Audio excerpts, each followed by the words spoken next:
First thing I'll cover is these snipers. Obviously, you can use whatever you want, but these tend to be the meta builds for the Kar 98 from Modern Warfare, Monolithic, 27.6, Tac Laser Sniper Scope, Sport Comb or Precision Comb. When it comes to the other option is the Swiss because of the high chest shot multiplier. Keeping in mind that these should probably get nerfed in Season 3, but we'll kind of see how that shakes it up. We got GRAV Suppressor, Combat Recon, 5 milliwatt laser, bruiser grip, and serpent wrap. And then typically you're going to combine either of these with one of the sniper sports that I'm going to talk about with amped. Obviously, Vanguard weapons do have a way to weapon swap a little bit faster, but we're not necessarily focused on that. And there's a lot of good options depending on preference and whether it's solos, duos, trios, or quads, because ammo type ends up being a huge part of that. If you only have 40 bullets or like the AS Val, maybe God tier solo, but you only get 30 bullets and not really practical in any other mode. So got to kind of take that with it. So WELGUN is a very good one. I think this is more of a medium skilled player.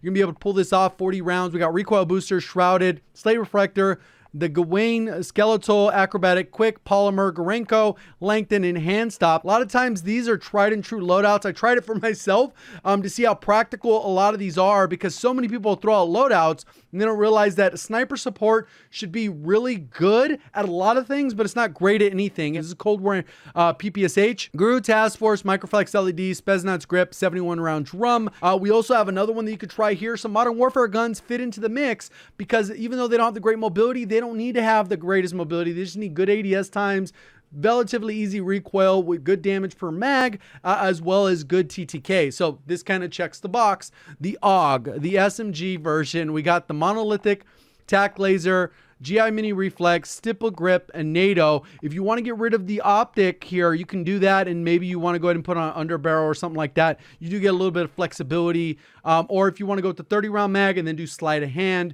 you can do that as well, but the NATO rounds are the goal. MP7 makes its return. It's always been one of those ones that's good sniper support. Obviously, it does have a pretty hard fall drop off, but if you're within the right ranges, this thing really does melt, and it is very versatile with the 60 round mag. Monolithic, recon, tac laser, commando, foregrip, and 60 round. Since this is built more for a sniper support, if it was only all in on an SMG build, we'd probably build it slightly different, but that kind of gives you an idea how that works. And then we'll go ahead and go over here with the GRAV, which is kind of one of the most underrated ones.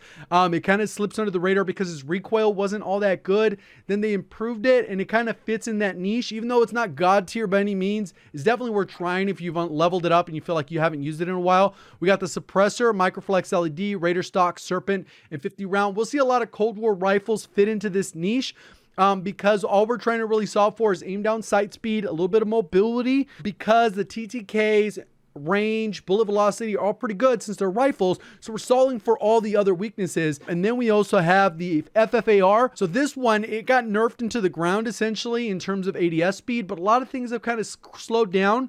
But the TTK on this thing still makes it very viable. And the recoil is fairly manageable, even though it has a little bit of squiggly. So there are some changes you can make here. Just keep in mind that the ADS speed, that's really what we're solving for.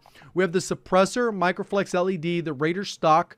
If you're going to keep this a little bit closer, you can get rid of the Microflex LED and then put on the Field Agent grip along with the 38 round and Serpent. Keep in mind, if you put on the 50 round, this thing will be pretty slow and you're going to have to pre-aim stuff. So that's where it comes in. Even though the TTKs are very good, you just can't be pushing into buildings, stairways, because you will likely get melted just because of the slower sprint to fire, slower sprint aim down sight time. So that's there. And then we're going to go ahead and move on to one of the best, if not the best, or arguably the best weapon for sniper support. I know a lot of people use this for range, and although it's super easy to use, very noob friendly, at the end of the day, it really fits the niche of sniper support because it is very versatile, decent enough aim down sight, mobility, rate of fire is very forgiving. That's the Cooper carbine. We got recoil booster, Cooper custom, slate reflector, remove stock, tight grip, fully loaded, leather grip, 60 round mag with the compressed rounds and the skeletal stock. So it kind of just makes this thing as fast as it can possibly be.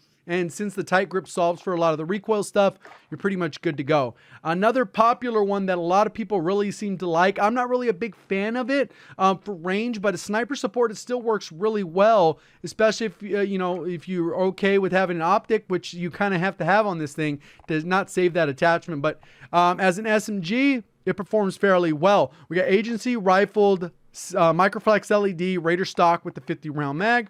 And that's kind of those builds there. And then we have some of the little more popular in the past, but I think have kind of fallen off a little bit just because that close range neck multiplier TTK stuff of the XM4 has kind of been dropped off. Still very good.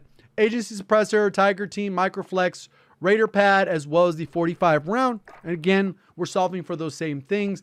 It performs fairly well. You just got to be very close. Within about 12 meters, it can get a little bit risky. But if everything's beyond 15 meters, up to about 45, 50, where you would pull out the sniper, this thing performs very well, super easy to use. The RAM, a lot of people forget this one just because it's a little bit harder to use.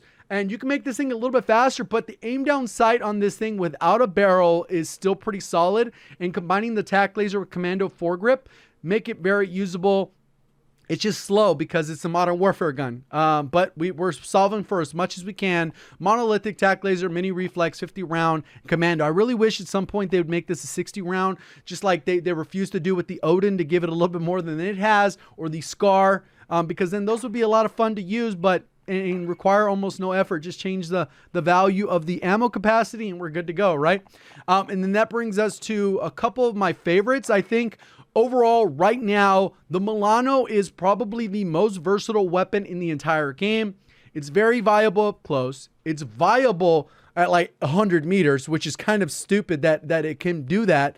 It's not overpowered at either of those, but it performs well enough. It has the mobility aim down sight to make up for some of the deficiencies. And even though its TTK isn't ridiculous, it's super easy to use, and it will be competitive with a lot of these guns because of the SMG handling. And the class setup I would use for that is Agency, Task Force, Microflex, Raider stock, and 55 round drum. And this is mostly the same as the long range build, but we would probably do like the bullet velocity one for the Ranger, and then we would change the Microflex to a 3x. So it does have a little bit of versatility, but this one's more built for close to medium range, and it's very good and easy to use at all. And then one of my favorites, which is just super fun and easy to use, and you got to be careful about how you use it because of, you know, it's a rifle, is this particular one right here, which is the Caldera AK-47.